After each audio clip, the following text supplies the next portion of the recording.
Hey, good morning, guys. This is our study for the junior high and high school class. For those of you that don't know me, my name is Zach, and we are going to be in 1 Timothy chapter 4, verses 11 through 16 today.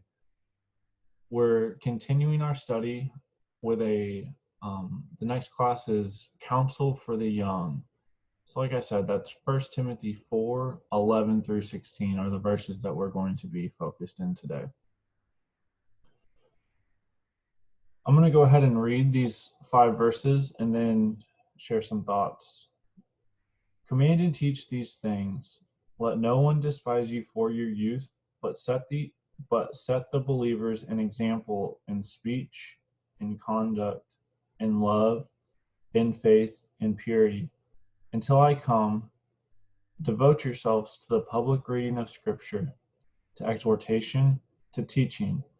Do not neglect the gift you have, which was given you by prophecy when the council of elders laid their hands on you.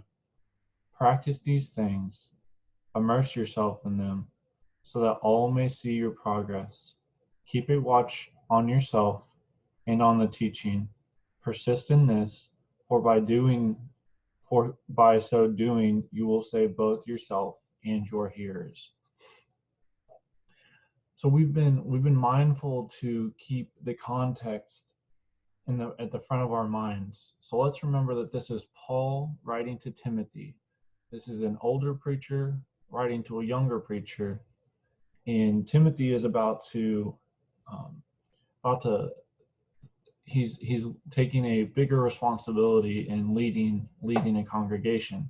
So naturally, we can have some feelings of inadequacy when I know that many of us can relate to feelings of inadequacy, and I know many people, many older people are quick to tell younger people where those inadequacies are, and that's part of growing up, right? We're not going to be perfect, but what we have to be willing to do is we have to be willing to push through those criticisms and those critiques, and push through those negative thoughts and use them for good that we may have. Nothing can make someone more unlikely, even unwilling, to lead than feelings of inadequacy. Why would anyone take Timothy or me or you seriously? Paul responds saying, forget those thoughts and be an example of godliness that no one can treat with anything but respect. God doesn't always choose leaders on ability, but on availability. Are you willing to walk in obedience to God? Paul tells Timothy here to set the believers an example in speech, in conduct, in love, in faith, and in purity. Let's remember that a picture is worth 1,000 words. Let's remember to walk the walk and not just talk the talk. Our actions speak louder than our words, and we can have influence on those around us through our actions.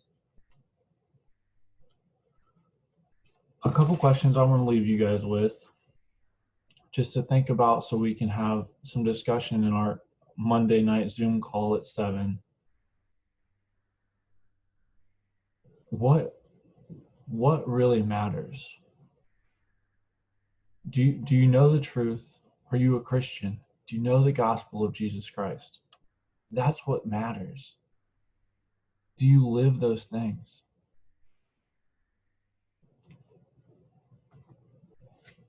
Let's be mindful of what does it take to be good at something, whether it's sports, whether it's video games, dancing, school, piano, whatever it is. What does it take to be good at something? Well, why is Paul telling Timothy to immerse himself in these things? Those are all the questions I had. I look forward to our call on Monday. And as always, if you guys have any thoughts or any questions, feel free to reach out and I'd love to talk to you about it. Have a great weekend, and I look forward to seeing you all on Monday.